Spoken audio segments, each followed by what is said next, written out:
तो अगर मुझे अल्टरनेटिंग ईएमएफ अगर जनरेट करना है तो मैं सिंपली एक कॉइल उठा सकता हूँ, ये ऐसा। इससे मान लेते हैं मैंने मैग्नेटिक फील्ड में रखा हुआ है। लेट्स से अपनी कन्वीनियंस के हिसाब से मैं ऐसी मैग्नेटिक फील्ड चुन रहा हूँ सच दैट वो इस तरह से ऐसे पार जा रही है, इन कॉइल्स के थ्रू ऐसा इस तरह से जा रही है ऐसा। ठीक है, ये ऐसा ये अरेंजमेंट है मेरे पास। एक कॉइल है, एक मैग्नेटिक फील्ड बी मैंने ऑन करके रखी हुई है। जो कॉइल है उसका एरिया मेरे पास कैपिटल ए है। ठीक, अच्छा। इस कॉइल को अगर मैं रोटेट करना शुरू करूं, अच्छा ये ध्यान में रखना है कि all these angles are 90 degree. Initially the coil is placed such that the magnetic field lines है ना make an angle of 90 degrees with the plane of the coil. अच्छा, तो अगर मैं तुमसे बातचीत करूं कि अभी फ्लक्स कितना होगा, तो उसके लिए पहले तो तुम्हें ये पता रहना चाहिए कि this is n cap outward normal, n cap is outward normal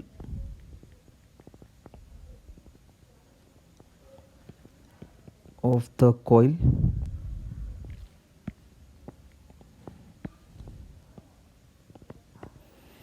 तो फ्लक्स तुम कैसे लिखते हो?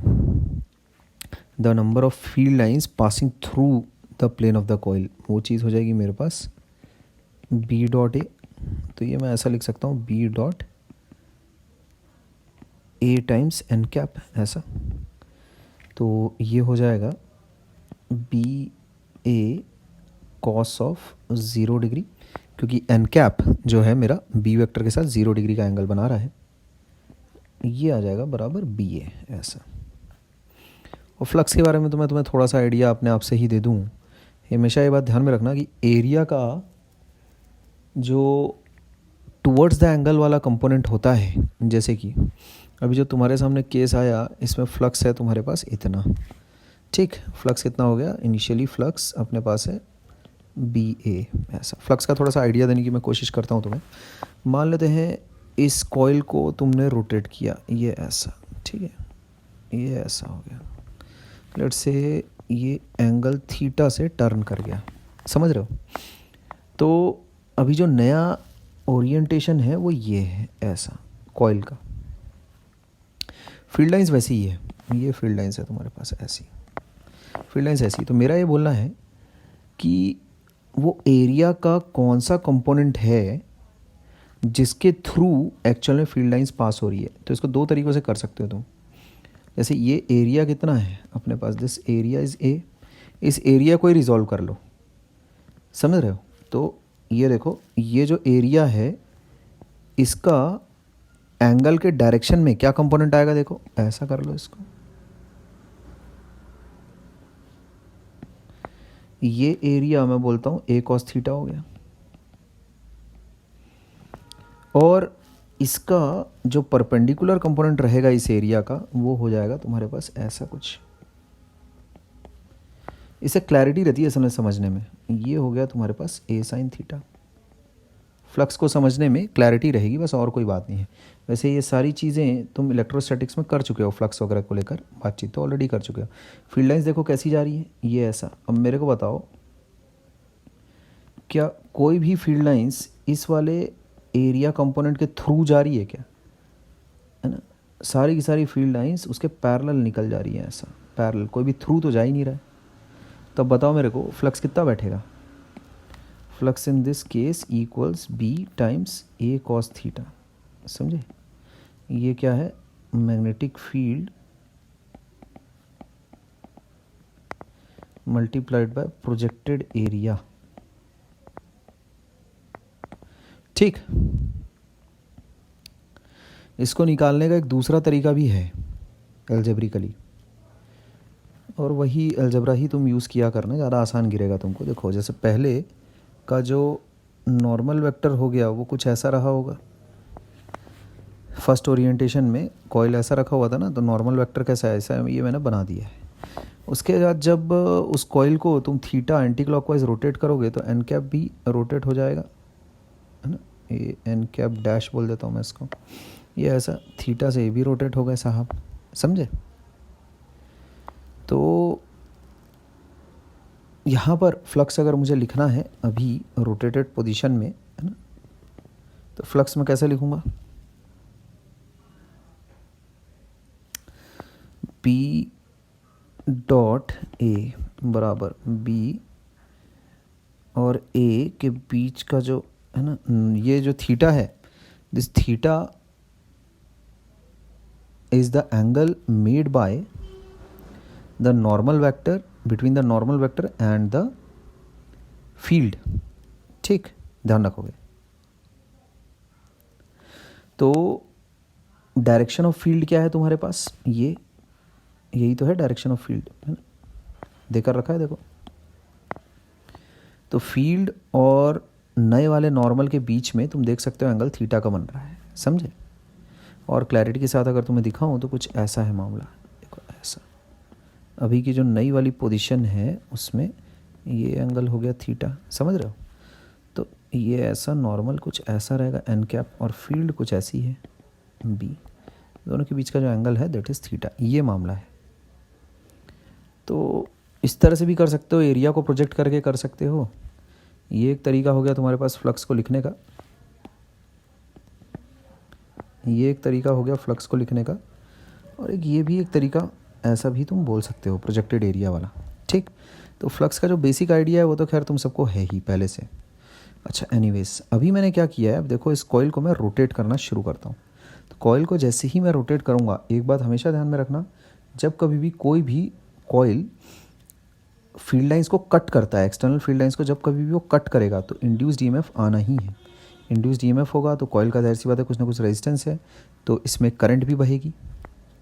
तो इंड्यूस्ड ईएमएफ अपने पास जनरेट हो जाएगा। अभी फ़िलहाल हम लोग इस बात पर फोकस करते हैं, कितना इंड्यूस्ड ईएमएफ जनरेट होगा, है ना। जो इंड्यूस्ड ईएमएफ जनरेट होगा वो कॉइल के एंड पॉइंट्स जो रहेंगे वहाँ पर वो एक पोटेंशियल डिफरेंस क्रिएट कर देगा। ठीक, तो ये तुम ऐसा समझ सकते हो कि मैंने जनरेटर ही बनाया है, पर जनरेटर का सिर्फ और सिर्फ कॉइल वाला हिस्सा बनाया है। अभी अब मैं कॉइल को रोटेट करना शुरू करता हूँ। ठीक है, फ्लक्स का तो मेरे ख्याल में तुम्हें आइडिया क्लियर पता चल गया है क्या है फ्लक्स, कैसा है, कैसा लिखा गया है। जब कॉइल रोटेट होगा थीटा एंगल से तो उसमें दिस इज़ द फ्लक्स, है ना, this is the number of field lines which are passing, है ना, number of field lines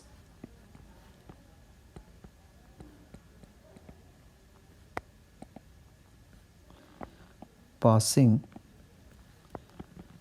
through the coil in rotated position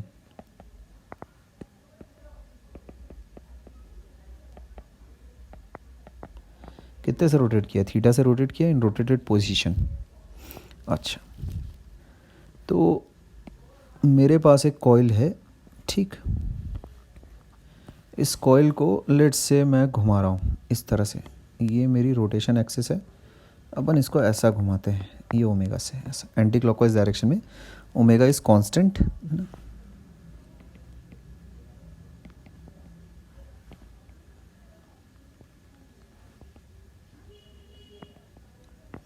ठीक, ऐसा अपन घुमा रहे हैं, रोटेट कर रहे हैं। तो अपने को पता है फ्लक्स एट एनी इंस्टेंट कितना हो जाएगा मेरे पास, B A cos theta, where theta is the angle made, angle between N cap and field. ठीक, और फील्ड कैसी है मेरे पास, ये ऐसी है, ये ऐसी,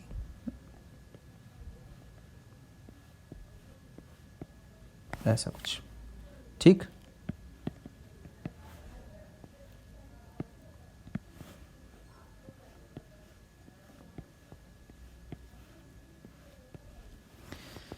तो फ्लक्स मेरे पास आ चुका है, और जाहिर सी बात है theta is variable, B is constant.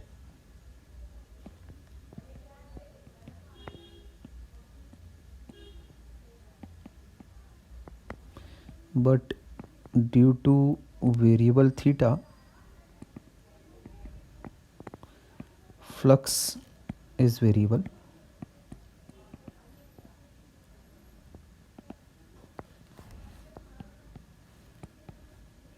since flux is variable EMF is induced in the coil.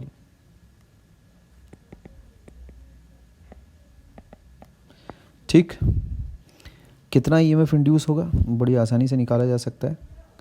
मतलब कॉइल जब रोटेट होगा ना तो वो कुछ ऐसा दिखाई देगा। देखो यहाँ ये जैसे है कॉइल अपना, तो लेट्स से कॉइल रोटेट हुआ कुछ ऐसा, ऐसा समझ गए। तो वो सीन कुछ ऐसा है कि ये देखो एंटी क्लॉकवाइज गया, ये थीटा, यानी ये उठ गया ऐसा थीटा।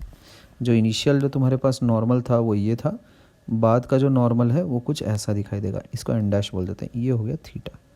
अगर तुम्हारा कॉइल अगर रोटेट हुआ है थीटा से तो नॉर्मल भी रोटेट हो जाएगा थीटा से। ठीक, मुझे पता है कि flux is EMF induced is minus d∅dt। तो फ्लक्स की एक्सप्रेशन एट एनी इंस्टेंट कितना है, BA cos थीटा। तो I can most definitely see that BA को अगर मैं बाहर निकाल लूँ तो minus sine theta minus minus plus हो जाएगा और आएगा d∅dt। ठीक, अब थीटा जिस रेट से चेंज हो रहा है मुझे दे कर रखा है कि वही चीज़ ओमेगा है, तो ये हो जाता है थीटा ना ओमेगा। अब थीटा को मैं क्या लिख सकता हूँ आफ्टर टाइम t, थीटा को मैं कैसे लिख सकता हूँ, d∅dt इज़ ओमेगा। इसका मतलब d∅ बराबर dt ओमेगा। तो t इक्वल्स टू 0 पे रोटेशन कॉइल का शुरू हो रहा है, t इक्वल्स टू t पर ख़त्म हो रहा है। t इक्वल्स टू 0 से है ना, t इक्वल्स टू 0 पर थीटा 0 ही है। ठीक, इनिशियली थीटा इसको कॉन्साइड कर रहा है ना, थीटा इसी को कॉन्साइड कर रहा है। क्लियर है, this is the field, direction of field, ध्यान रखना है ये भी अपने को। तो यहाँ पर कोई भी एक पर्टिकुलर थीटा जो होगा तुम्हारे पास वो कितना हो जाएगा, ओमेगा टी। ठीक, उस थीटा को यहाँ अगर मैं पुटअप कर दूँ तो कितना आ जाता है, देखो BA omega sine omega t. This is induced EMF as a function of time, है ना, induced EMF as a function of time. ठीक, यहाँ ये सारे तो कांस्टेंट्स हैं, तो इसको अपन ऐसा लिख लेते हैं, ऐसा कर लो इसको, E equals to E0 sine omega t. ठीक, तो यहाँ तुम देख सकते हो E0 is the maximum value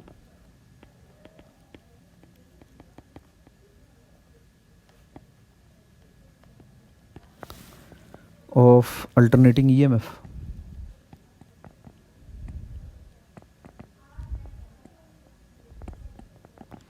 क्यों बोल रहा हूँ alternating, because sine omega t, ध्यान रखना sine omega t varies between -1 to +1, therefore E varies between plus E0 to minus E0, है ना। तो दिस E0 is known as peak value. Peak value बोलते हैं इसको, या फिर एम्पलीट्यूड भी कहते हैं इसको।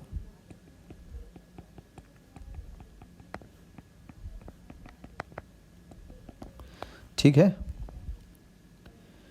तो अगर इसका ग्राफ मैं निकालता हूँ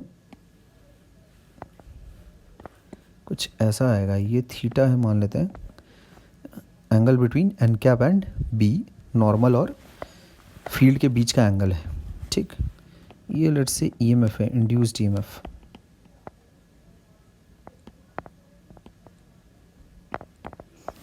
तो उसका ग्राफ कुछ यूँ दिखाई देगा ऐसा, समझे।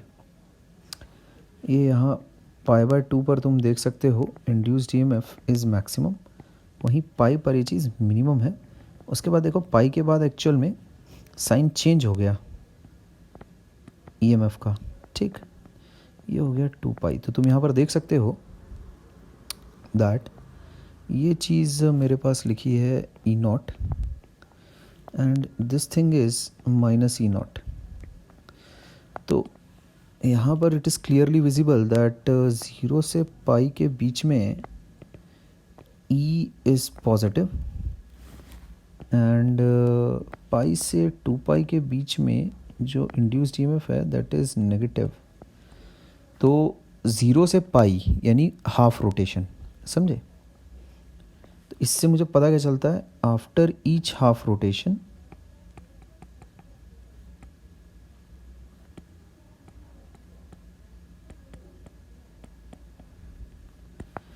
कॉइल या फिर induced EMF changes polarity.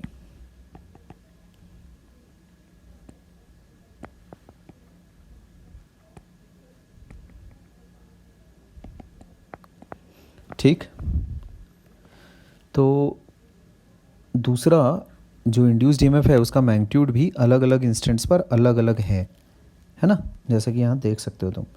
Induced EMF first increases then decreases and become zero. Zero से शुरू हो रहा है, टी इक्वल्स टू ज़ीरो पर ज़ीरो ही है, और उसके बाद बढ़ता है, पीक वैल्यू लेता है, फिर घटता है, ज़ीरो हो जाता है, फिर बढ़ता है उल्टे डायरेक्शन में। इसका मतलब क्या है, जैसे अगर पोलैरिटीज़ की अगर मैं बात करूं, जैसे हम लोग सेल तो वो डीसी वाला सप्लाई वाला सेल तो पढ़ा ही है। तो 0 से थीटा बराबर 0 से पाई तक साहब ऐसे हैं, ठीक। एंड देन उसके बाद वो ऐसे हो जाते हैं, अरे थीटा जब पाई से 2 पाई रहता है तब वो ऐसा हो जाता है। ये है तुम्हारा इंड्यूस्ड ईएमएफ, ये है इंड्यूस्ड ईएमएफ। तो यहाँ पर अभी कैसा है इंड्यूस्ड ईएमएफ, ये कुछ ऐसा है, एंड देन उसके बाद पाई से एक्चुअल में वो ऐसा है, ठीक। तो हाफ रोटेशन है ना में साइन चेंज हो जाता है, ठीक। जो इंड्यूस्ड ईएमएफ है उसकी पोलैरिटी चेंज हो जाती है, इसीलिए इसे अल्टरनेटिंग वोल्टेज भी कहते हैं, अल्टरनेटिंग वोल्टेज, ठीक। नॉट जहाँ की पीक वैल्यू है। अच्छा, इससे संबंधित और कोई बातचीत देखो,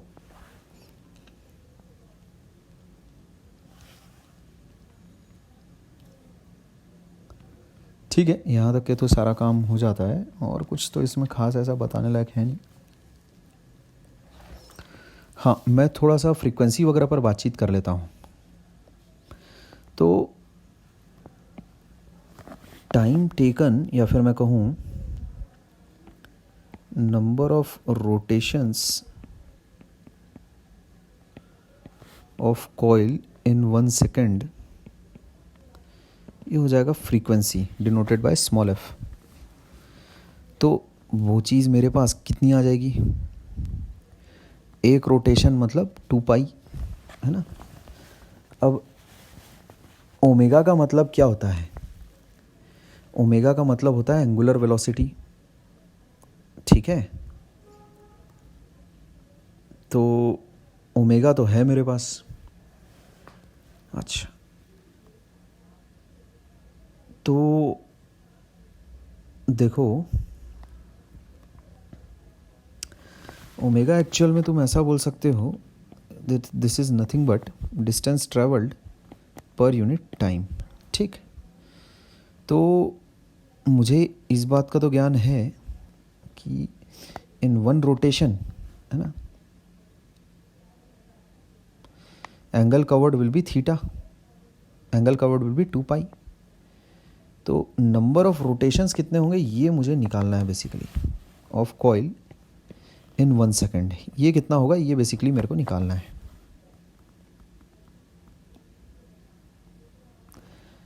तो देखो, एक रोटेशन करने में कितना टाइम लग रहा है,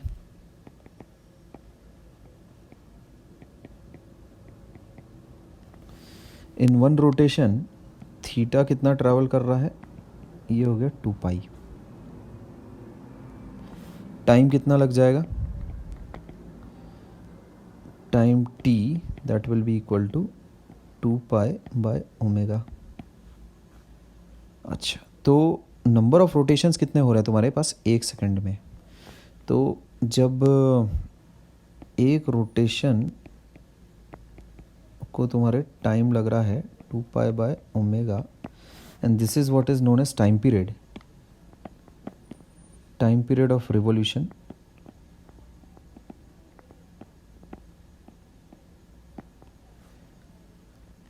तो एक रोटेशन को इतना टाइम लगता है, इसका मतलब मैं ऐसा भी बोल सकता हूँ ना कि इन 2π/ω time one rotation takes place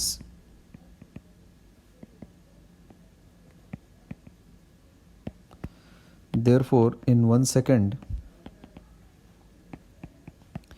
1/2π/ω rotations take place। सादा यूनिटरी मेथड लगाइए और कुछ नहीं किया है, बराबर कैपिटल T बराबर ω/2π। ठीक, these are the number of rotations in 1 second. तो ये आ जाता है मेरे पास ω/2π। ठीक है, डिराइव्ड लेटर ऐसा लिख देते हैं अपन।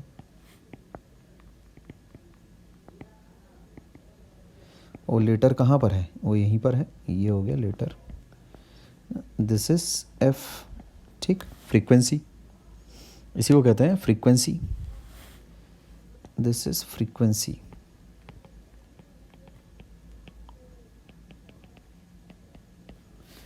ठीक है, फ्रीक्वेंसी ऑफ अल्टरनेटिंग वोल्टेज।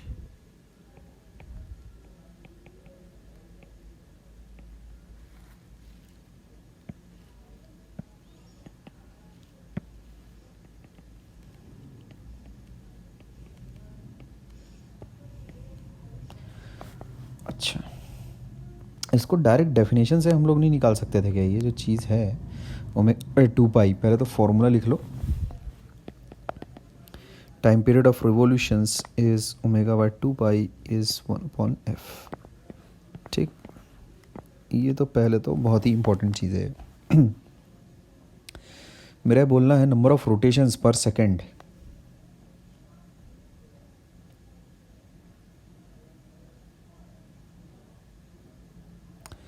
ये तो ठीक है, ω/2π आ जाता है। ठीक है, ठीक है।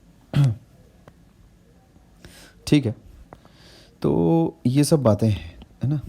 अच्छा, इसमें तुमसे एक इंसान सवाल अगर पूछता है कि for rectangular coil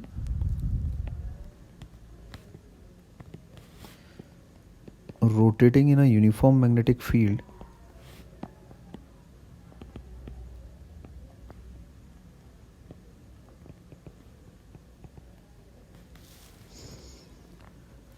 in which position of the coil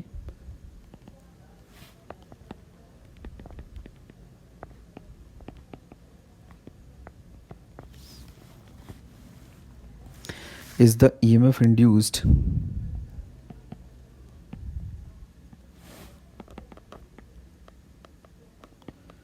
maximum?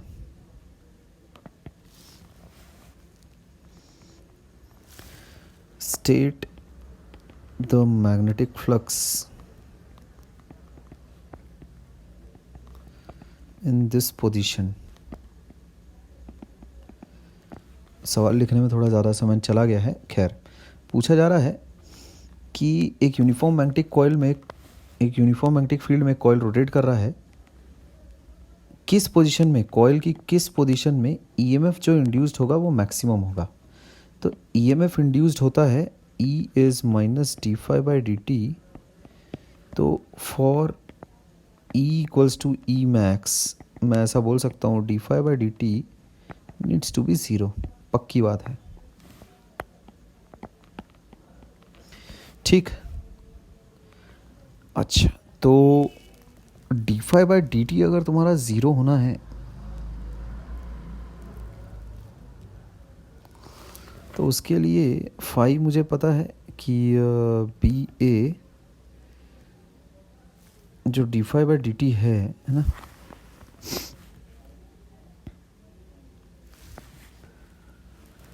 उसके लिए तुम्हारा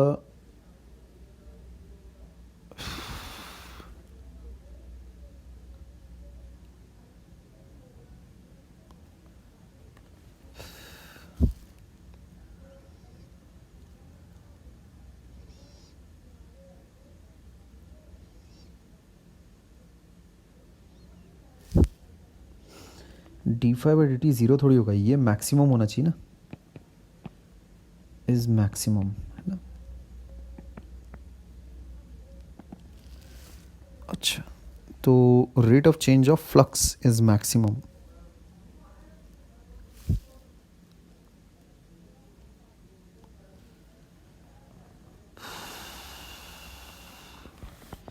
ई का एक्सप्रेशन ही देखना पड़ेगा फिर तो, E not sine omega t. Maximum होने का मतलब इसको ई नॉट साइन थीटा ले लो, तो थीटा नीड्स टू बी π/2, है ना, या फिर 3π/2, ये चीज़ें होनी पड़ेगी। तो थीटा π/2 या 3π/2 होने का मतलब क्या है कि plane of the coil is parallel to the magnetic field. For these values of theta,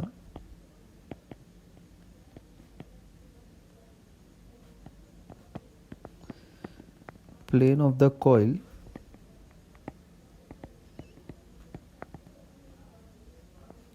is parallel to magnetic field। ठीक। अच्छा, अगर plane of the coil is parallel to magnetic field, यानी मामला कुछ ऐसा है, फील्ड लाइंस तुम्हारे पास यूं ऐसी पैरेलल इसके जा रही हैं, ऐसा समझे। In this case flux is zero, obvious है, magnetic flux is zero in this case.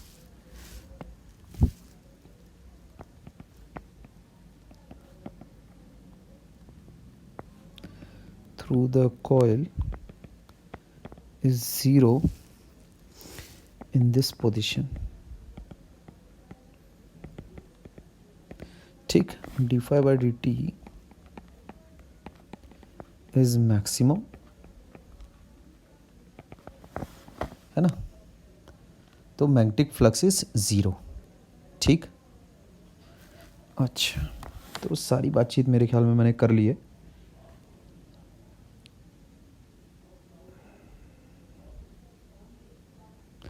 Induced EMF का जो एक्सप्रेशन वगैरह आ रहा है उस पर भी बातचीत हो गई है बहुत ही अच्छे प्रकार से, और सारी बातचीत ठीक है सब। जो एवरेज वैल्यू है तुम्हारी, है ना, अच्छा, उसको मैं नेक्स्ट वीडियो में बातचीत करता हूँ उसके बारे में। ठीक है, ठीक है, तो फिर इसको यहाँ ओवर करते हैं। ओके।